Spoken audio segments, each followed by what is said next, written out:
I'm in the media centre of the G20 and it's beginning to empty out. That's because the proceedings here have come to an end and formally the G20 has been handed over for next year, the gavel handed over to Brazil, which will be holding the G20 summit next year in November in Rio. President Biden has left here, he's on his way to Vietnam. All the other leaders are preparing to leave. What have they achieved here?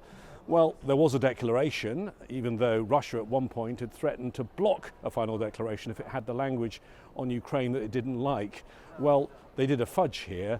There wasn't any language that Mr. Lavrov could object to, and he and the Russians said that the final declaration was balanced. That's because they simply put a reference to last year's final declaration or communique and said that we recall what we said last year in Bali. That's something I'm sure the US and its Western allies didn't really like to do, but they wanted to get other things done. The G20 mainly an economic body. That's what the G20 was set up for.